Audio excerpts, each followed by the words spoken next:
going on, you guys? Welcome to the Neverending Project. Sorry I've been MIA for so long. The last couple of weeks, actually probably even months really, have been absolutely hectic. Not too long ago, I got married. So yeah, that's really exciting. I was really busy. I had so much to do. But despite all the craziness, it was absolutely worth it. It was so much fun, and I wouldn't change a single thing. But before I get stuck rambling, let's go ahead and move on and get talking about what we're going to be doing for the next couple of months. If you're new to my channel, welcome. My name is Sebastian, and here we pretty much do whatever it is I end up coming up with. This is my 2000 Audi TT. I'll have a playlist linked with all the work that I've done up to now. I ended up hitting a trailer hitch, ruined my transmission, took me out of commission for about 2 years. But yeah, earlier this year, probably around the end of May, early June, I ended up getting the car running, went racing, did all that great stuff. It's been absolutely fantastic. I've missed this car so much, but we have so much more work to do to this thing. And we'll actually get started with that list right now. For those that are new to this channel, this is my engine bay, quite a bit of work done. First things first, I'm gonna be buying some new coil packs. These are used, and if you've been watching some of my previous videos, you'll know that I am currently dealing with some ignition cut.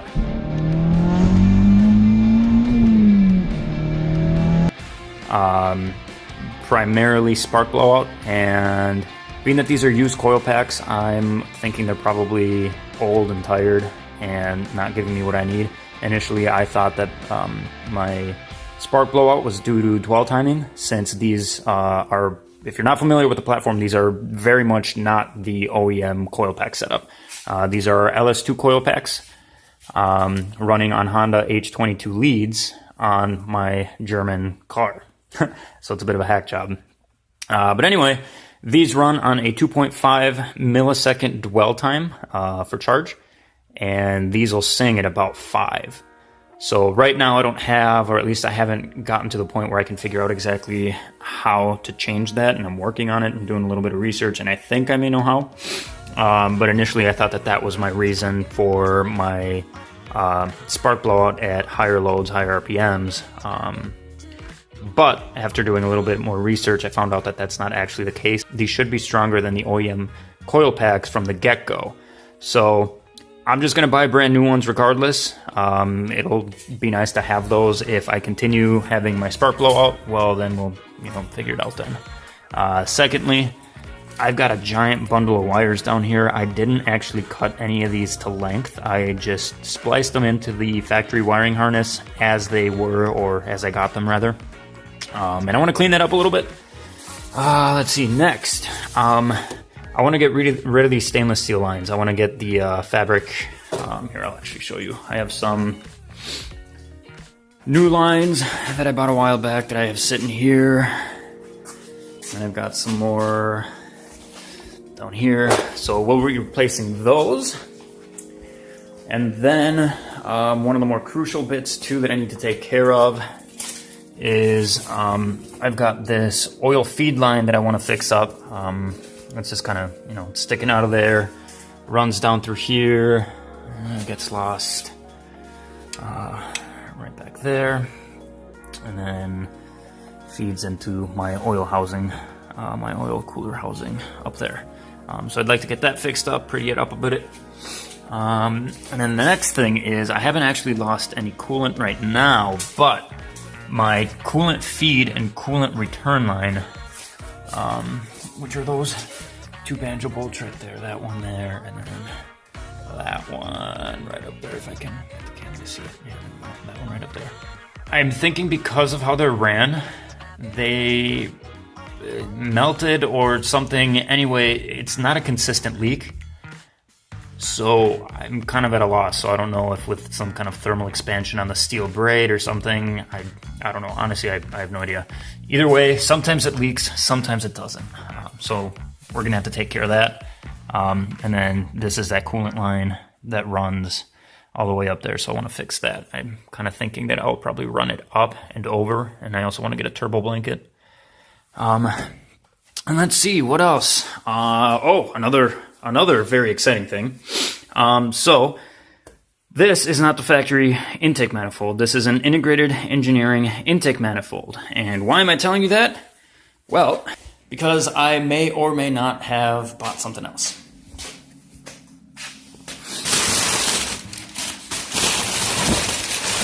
So here we have a very nice, let me see if I can get this out with one hand.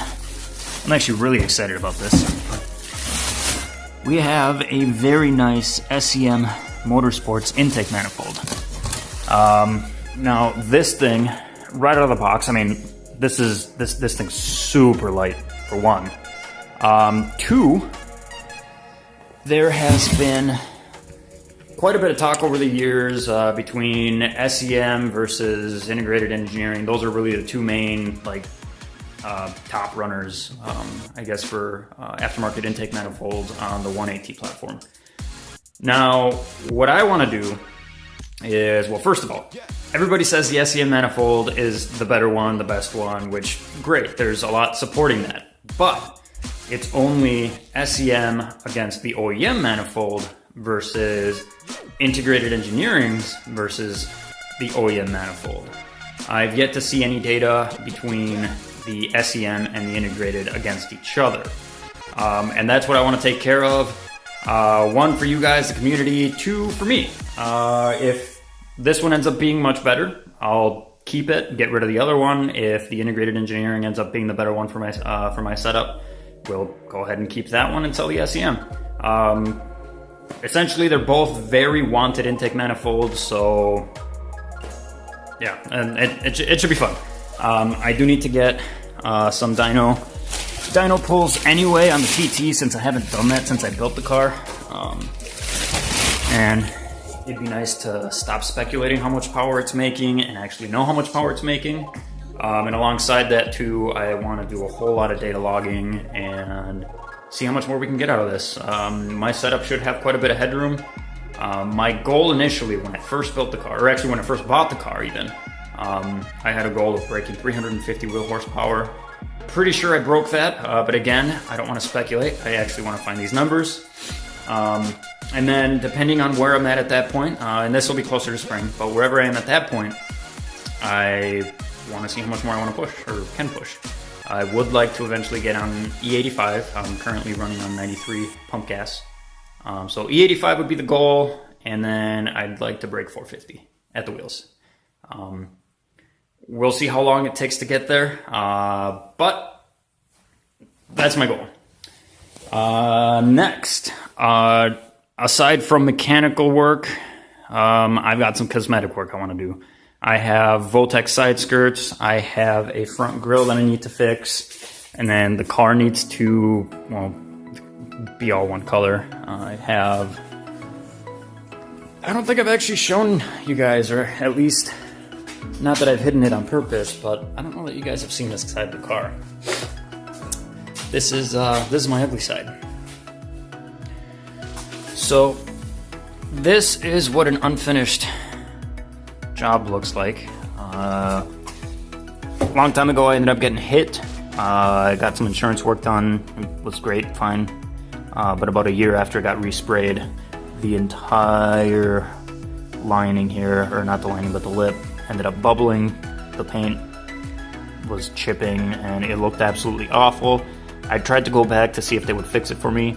They would not do it without charging me, which kind of sucked because it was literally a year after they painted it.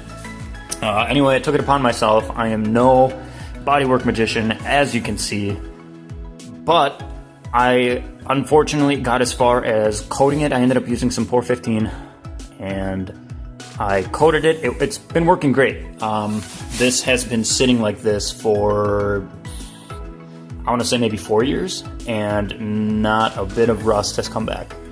And if we do end up getting to this, I'll show you guys what it's all about. It's some good stuff. It was all of like $15 for at least this amount of coverage, and I think I still had some left over. But the major problem was that I wasn't able to remove my side skirt because the bolts back here, not that you can see this, the wheel well liner's in the way. Anyway, you try to undo the screw and all it does is it just spins. So I wasn't able to remove it, hence the reason why this is still all just unfortunately continuing to rust. I wasn't able to grind that down, I wasn't able to coat it. Due to having agreed to go do a cruise with a few friends and everything, I didn't have enough time to actually finish it. So this is why it looks awful. I needed to seal it because I wasn't going to drive around with metal exposed, obviously, and then ruin the whole reason I did this. And my intention was to get back to it, but again, I ended up hitting that hitch, and then 2 years later, you know, wasn't able to touch the car. Anyway, I do want to get back to that, but we'll see. We'll take it all one step at a time. The next thing is I want to start working on aero. Now, I have an idea for the spoiler that I want to create, and I'm not really gonna spoil it, but I don't know, we'll see. It's a little bit scary to remove this because it's one of those things that if I remove it, I'm committed, and yeah, we'll just have to see how that turns out. On top of that too, I would like to work on some kind of rear diffuser, but before I do that, I need to find a way to get my hands on a Sawzall, and then I don't know, I have to design it and everything, and I'll have to chop off not just the bumper, but underneath we have that lip right there that sits right in between there. That'll have to get cut off, and that's no more than just excess metal. So it wouldn't be hard, but it's just a matter of doing. But again, it's one of those things that if I start it, I'm committed, and it's going to have to get done. And then along with that, I want to get a front splitter made, which that shouldn't be too much of a problem. The only thing is that I'm kind of inspired by like a bash bar, and I would be removing those factory, that factory bit there that bolts on that holds the OEM crash bar. I currently have it removed because it wouldn't fit with my intercooler. But again, that's another thing that would have to get designed, and ultimately what I would want it to do would be, it'd be covered by the bumper, so it would sit behind here, and it would come across all the way around, so then it would create some structural rigidity, and then I want to run some bars down, and then have that splitter supported by that, and then have maybe some cables, maybe an attachment that comes out, and then have some cables running down to the splitters too, so then that way it gives it a chance to flex up when it bottoms out, but it'll create support and then that needed downforce on the way down, since that'll pull the car down. And then actually, since we're talking about that, I'm actually going to go grab my grill and my side skirts, and then I'll show you guys that real quick. Alright, so first thing is my grill. Now, there's a body shop next door that I might take this to, and reason being is there's that gap, so it's very clearly not molded correctly. And the problem with fiberglass, as far as I understand it at least, like I said, I'm no bodywork magician of any kind, but as far as I understand it, fiberglass isn't very easy to correct, or at least, you know, with discrepancies that large after it's been molded. Now there might be, you know, tricks that people know of, and you know, whatever. Like I said, I'm no bodywork magician, but I would really like to see that on there. And then I'd drill on my Audi rings, or figure out a mounting solution to them. Let me see if I can get you guys a better look. I currently have the garage door closed because it's about 34 degrees outside and it's raining. And I don't want to... Yeah. Anyway. So I want to get that done. That would look great. The car would look more like a car and less like a hack job. And then the other bit... Move some stuff out of the way. And let me try to grab the correct one. But here... I have... Is this the one I need? I think this is the one I need. These are genuine OEM Votex side skirts from Audi. that I ended up landing a while back. And you may be thinking, what's the difference? And that is a good question, because there isn't much, which is why I love them so much. And in the TT community, these are very sought after, which is why I still have them after having bought them maybe 6 years ago, something like that. No, it wasn't that long, maybe 4 years ago. Anyway, they are pretty much exactly like the OEM side skirts, but they're a bit longer, or I guess like longer that way. So it gives it the effect of it being lower. Now, I'm gonna see if I can do this with, I'm not gonna be able to do this with one hand. So before I do that, the reason I wanna put them on, and this is purely cosmetic, but I also do have some ideas for when I do get the aero going, where it'll make it look a little bit more uniform. It'll have more of a cohesive look. But primarily the reason why I'm so crazy about these is because this bumper sits quite a bit lower than the OEM bumper, so it looks really funny. I mean, you can even tell right there. I mean, that's the bottom of the side skirt. And then we have about an extra inch up on the front.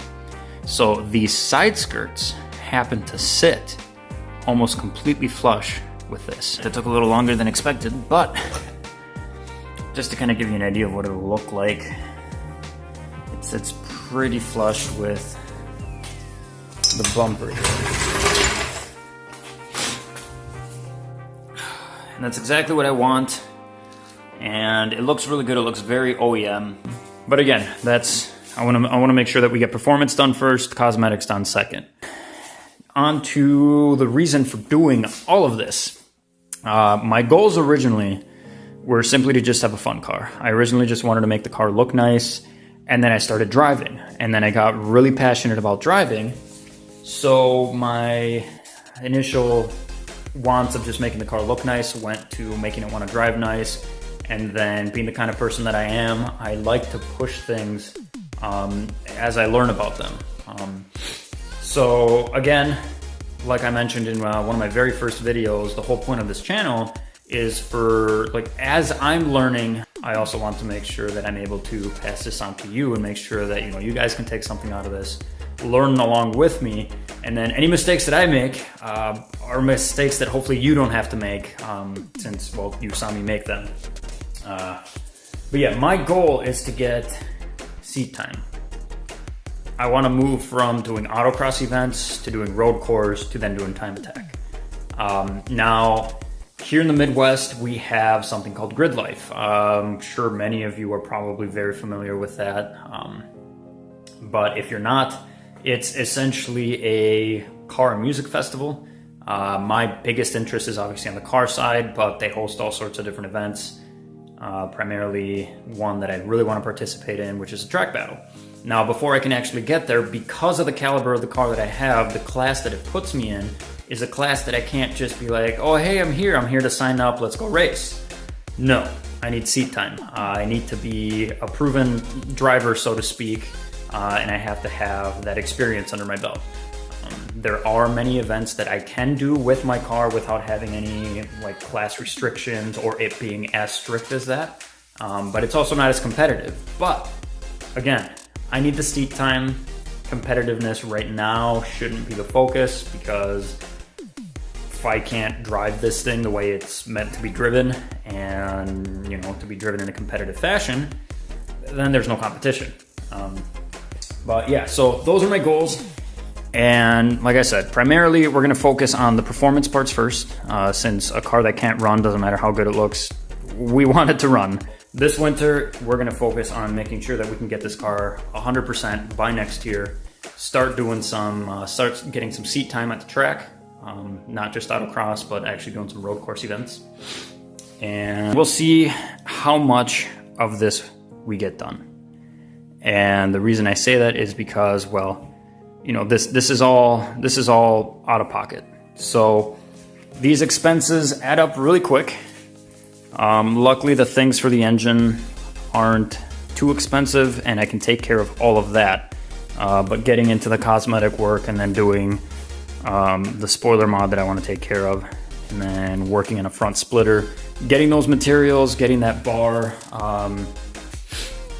fabricated and everything. That'll take some time. But it's all gonna get done eventually. We'll just see how much gets done this winter. Anyway, you guys, I've been rambling for long enough. Really excited to get working on this, and I hope you guys are too.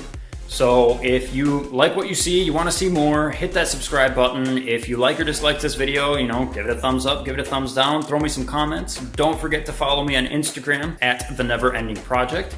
And as always, I hope you guys have a great day, great night, great whatever. I just hope you guys are doing great. And I'll catch you guys in the next video. See ya.